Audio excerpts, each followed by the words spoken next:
राम जी के राज्य के बारे में बताऊंगा आपको कुछ। मकर राशि, काम बनेगा जरूर, रुक रुक के बनेगा, इसलिए हतोत्साहित मत होइएगा, लगातार मेहनत करते रहिएगा, लाभ होगा।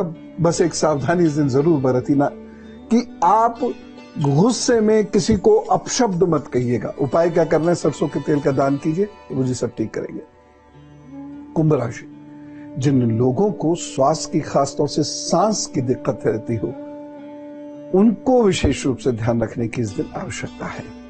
धूल धक्कर से बचने की कोशिश करिएगा और हल्का गुनगुना पानी ही पीजिएगा। इस दिन एक सावधानी इस दिन जरूर बरतिएगा। इस दिन आप गलत निर्णय ले सकते हैं, इसीलिए निर्णय लेने से बचिएगा। वैसे भाग्य पक्ष कमजोर नहीं है, लेकिन चीजें बेहतर उससे हो जाएंगी अगर आप इन सावधानियों का ध्यान रखेंगे। उपाय क्या करना है, उड़द की दाल का दान कर दीजिए, तो ठीक करे, सब कोई दिक्कत नहीं। मीन राशि, वाणी दोष की वजह से नुकसान होता हुआ दिखाई दे रहा है, इसलिए अपनी वाणी को काबू में रखने की कोशिश कीजिएगा। एक सावधानी बरतनी है। इस दिन आपका कीमती सामान, खासतौर से धन, ये गायब हो सकता है और किसी रिश्ते से आपके जीवन में कोई प्रॉब्लम आ सकती है, उससे बचने की कोशिश आपको करनी है। उपाय क्या करेंगे, इसको बेहतर करने के लिए आप 11 बार गायत्री के मंत्र का जप करें और उसके बाद फिर अपने काम पे जुट जाइए, तो मुझे सब ठीक करेंगे। गजल से बात करते हैं, दिल्ली से हमारे साथ हैं जी। राम राम। राम राम गुरुजी।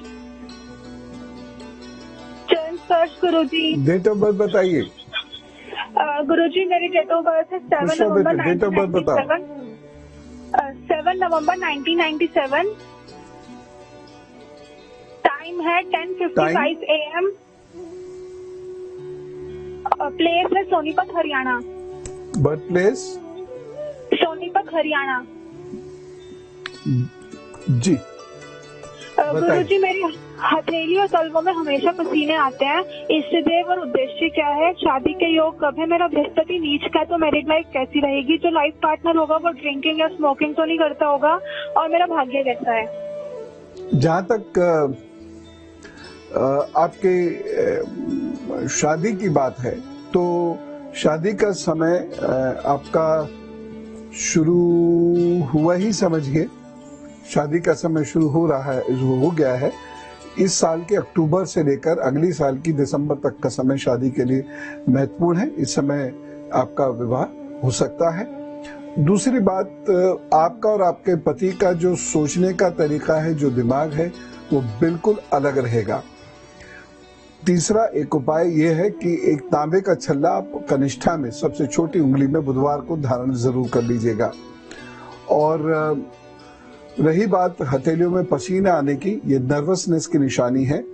आप गिलोय का प्रयोग करना शुरू कीजिए। गिलोय का काढ़ा नियमित रूप से सुबह पी लिया कीजिएगा और इसे एक दिन छोड़कर एक दिन पीना है, ठीक है। और सोते समय, सोने से 1 घंटा पहले त्रिफला पाउडर फाँक लीजिएगा और जल थोड़ा सा पी लीजिएगा। बस इतना सा काम करिए और आपकी नर्वसनेस भी कम होने लगेगी और चीजें आपकी जिंदगी में बेहतर होने लगेंगी, आप स्ट्रांग होने लगेंगे, फिर पसीना अपने आप कम भी हो जाएगा। हनुमान जी की पूजा जरूर किया करें, वो आपके इष्ट हैं। और अब उनकी बात करते हैं जिनका है आज जन्मदिन। आपको जन्मदिन की ढेर सारी शुभकामनाएं और जानिए अपने आगे आने वाले 12 महीनों का हाल। आपके आगे आने वाले 12 महीने अच्छे हैं। कुछ नया कार्य कर सकते हैं, कुछ विशेष कार्य कर सकते हैं। दिमाग बढ़िया काम करेगा, खास तौर से अगस्त से आपका दिमाग बढ़िया काम करेगा। आपके द्वारा लिए गए कुछ निर्णयों से आपको बहुत बढ़िया लाभ होगा, लेकिन कुछ सावधानी बरतने की आवश्यकता है। और वो ये है कि आप किसी की मजाक मत उड़ाइएगा, क्योंकि आदत बढ़ेगी। आप किसी की निंदा मत कीजिएगा, क्योंकि ये आदत बढ़ेगी। और तीसरी चीज, लड़िएगा झगड़िएगा नहीं, क्योंकि ये आदत भी बढ़ेगी। लड़ झगड़ गए अगर आप, समझिए विवाद में पड़ेंगे। निंदा की तो विवाद में पड़ेंगे और उसके बाद बहुत नुकसान होगा। परेशानियों से बचने के लिए तांबे का एक सिक्का हरे रंग के धागे में गले में धारण करें। इसे बहन के हाथ से धारण करें या बहन समान किसी बच्ची के हाथ, लड़की के हाथ से धारण करें। और वो जरूर कल्याण करेंगे। जन्मदिन शुभेच्छा, खूब आपकी तरक्की हो। और अब धर्मशास्त्र, हमको क्या लगता है श्री राम जी के राम राज्य की जब भी बात करते हैं हम रटे रटाई 3-4 चीजें कह देते, सब कुछ अच्छा था, ना रोग था ना शोक था, देवता बसते थे। ऐसा नहीं है। उस राज्य में भी कुछ ऐसे पुरुष रहते थे जो राज्य को नुकसान पहुंचाते थे, लेकिन श्री राम जी के राज्य की व्यवस्था इतनी स्ट्रांग थी कि वह किसी भी व्यक्ति को उल्टा सीधा बोलने का या विद्रोह करने का अवसर ही नहीं देते थे। शत्रु उन पर हावी ही नहीं हो पाता था। और इसीलिए वो भरत जी को क्या समझाते हैं, वो ये समझाते हैं, नंबर 1 सुनिए राम जी की दृष्टि कितनी प्रखर प्रबल थी। वह भरत जी को ये समझाते हैं कि तुम्हारे पुरोहित यज्ञ करते हैं कि नहीं, पर्यावरण की रक्षा करते हैं कि नहीं। यज्ञ से पर्यावरण की रक्षा होती है, अब हम भूल चुके हैं। लेकिन एक व्यक्ति के यज्ञ से फायदा नहीं होगा, 10 लोगों के यज्ञ से फायदा नहीं होगा।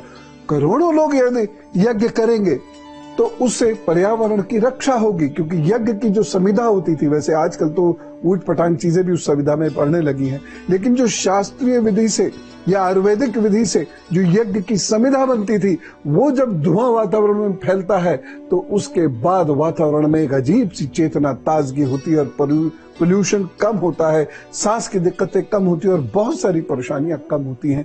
ये वो भरत जी को समझाते हैं। और दूसरी चीज क्या समझाते हैं जिससे ये पता लगता है कि राम जी के समय में भी कुछ लोग भ्रष्टाचार करने की कोशिश करते थे, लेकिन राम जी क्या कहते हैं, भरत जी से कहते हैं कि तुमने ऐसे लोग अपॉइंट किए हैं ना जो लालची नहीं हैं, जो धन लिए बिना न्यायोचित कार्य करेंगे।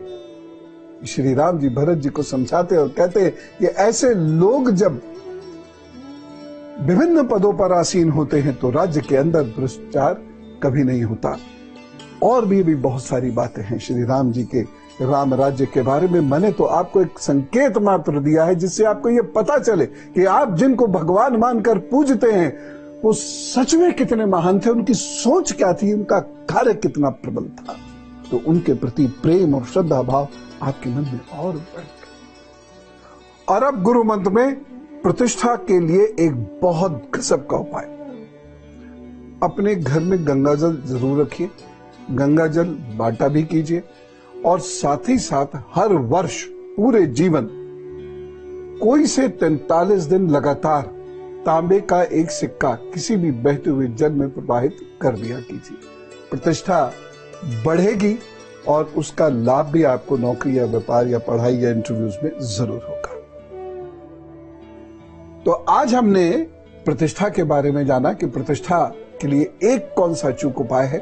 आज हमने राम राज्य के बारे में जाना और बहुत महत्वपूर्ण बात कि ऐसे बुरे योग जो आपको जीवन में कुछ करने नहीं देते उनसे बचने का तरीका जाना। आशा करता हूं आपका दिन बहुत अच्छा बीतेगा। आपको बहुत सारी शुभकामनाएं। राम राम, नमस्कार, भारत माता की जय।